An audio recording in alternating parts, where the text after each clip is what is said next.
Autoline Daily is brought to you by Bridgestone. For drivers who want to get the most out of their cars, it's Bridgestone or nothing. Dow Automotive Systems, improving durability and increasing design flexibility with Betamate structural adhesives at dowbetamate.com. And by Hyundai. Experience the 2011 Hyundai Sonata today at HyundaiSonata.com. This is Autoline Daily for July 12, 2011, and here's what's going on in today's automotive industry.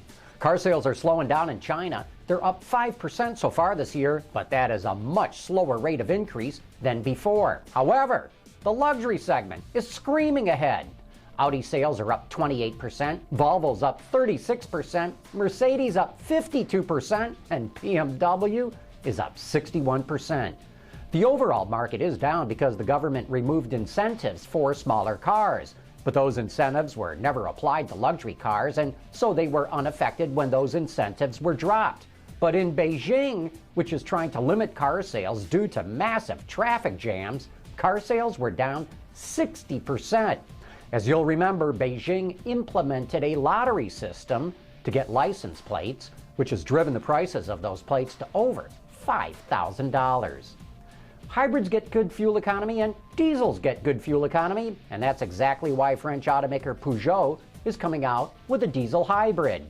All told, Peugeot's diesel hybrid has 200 horsepower and gets a combined fuel economy of 70 miles per gallon, and that's based on the European driving cycle, which provides higher fuel economy numbers than the test the US EPA uses. But even so, 70 miles per gallon is a pretty impressive number. No word yet on what this diesel hybrid will cost, but you can bet it will be expensive. That's why Peugeot is making this car, called the 508 RXH, its top-of-the-line flagship. And we'll get more information when this car debuts this fall at the Frankfurt Auto Show. Speaking of diesels, as we reported last year, America's top-selling car last month, the Chevrolet Cruze, is likely to get a diesel engine in time for the 2013 model year. Fuel economy could reach 50 miles per gallon on the highway and challenge the Prius for fuel efficiency honors. Pricing's not available according to the Associated Press, but we can expect the diesel Cruze to sticker for more than the $16,500 price of the standard Cruze. Here's my Autoline insight. The General seems to see the diesel as a marketing advantage, since there's only one other player in the diesel passenger car game outside of luxury cars, and that is Volkswagen. For the last decade and a half, OnStar's practically been the only in-car connectivity service around. But the competition's coming on strong. Ford just announced it's adding a new feature to its popular sync system called Operator Assist. Like OnStar, it gives drivers access to a real person who can help with things like turn-by-turn directions and finding local businesses. They use their cell phones to make the call. Ford owners can now search for things using voice commands or talk to an operator if they prefer. The back end is provided by a company called MyAssist, which is based in Wisconsin. Currently, Ford is beta testing this technology, so no word when it will officially debut. But in a related story, Nissan has OnStar in its sights too. The company's luxury division is introducing a new concierge service called Infinity Personal Assistant. It gives owners 24-hour access to live operators that can give directions, help make dinner reservations, update them with the latest sports scores, and a whole lot more. Infinity owners also access this service by cell phone and can get this information even if they're not in their cars. The service is free for the first 4 years of ownership. Rollout of the Infinity Personal Assistant begins today, and it's going to be available in all U.S. markets within the next 3 months.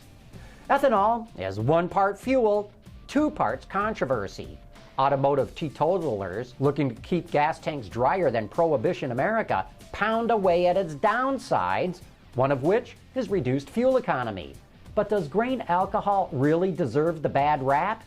Wards reports that researchers in Finland recently compared fuel economy between E5 and E10. Many people in Europe have been avoiding E10, claiming it significantly reduces fuel economy. So, what do the lab coat-wearing scientists say? Well, they found very little difference between the two fuels. In fact, the delta was only about 1%. Whizzing past traffic in the high occupancy lanes has long been a perk of hybrid drivers in California. Starting this month, the privilege will be restricted to carpoolers and Honda Civic natural gas drivers. With the Civic natural gas being the only natural gas-powered car from a major manufacturer, it appears these drivers will have a lot of room in the Golden State's HOV lanes until their free ride expires in 2015.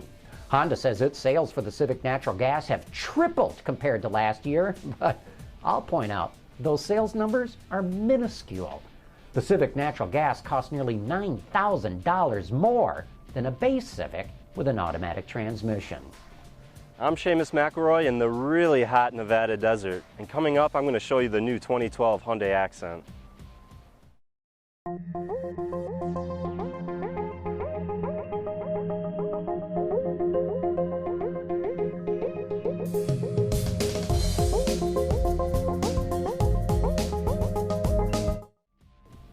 Nothing seems to be able to slow Hyundai down these days. It's been able to gain market share as Japanese automakers recover from production problems due to the earthquake that paralyzed operations in March. And now Hyundai has yet another new model in its lineup, as Seamus McElroy reports.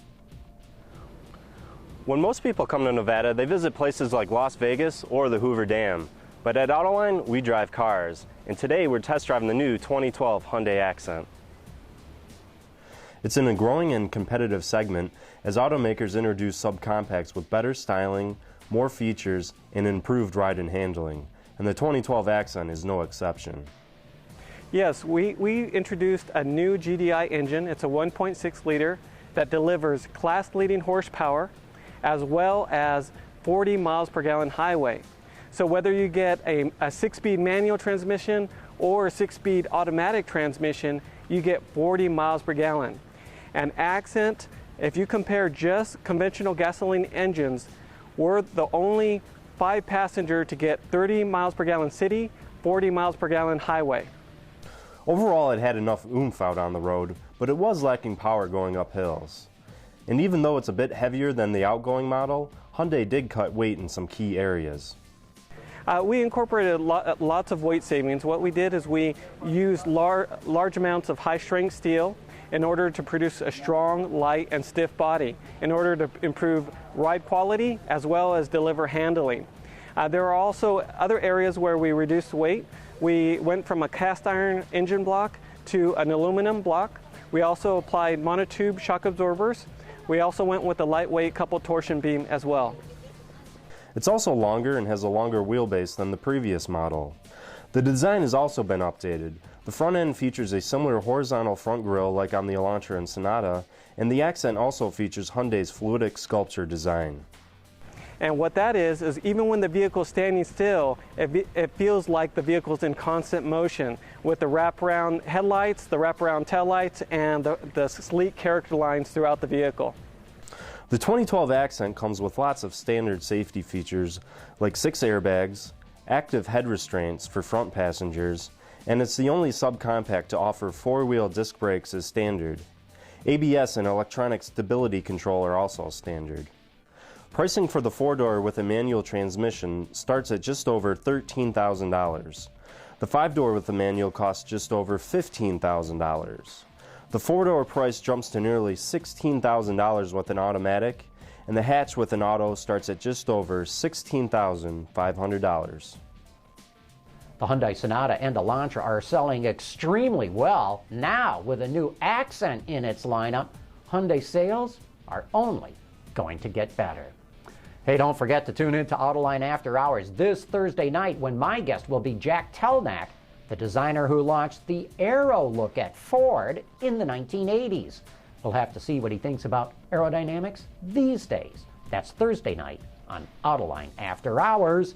And that's today's report on the top news in the global automotive industry. Thanks for watching. We'll see you tomorrow.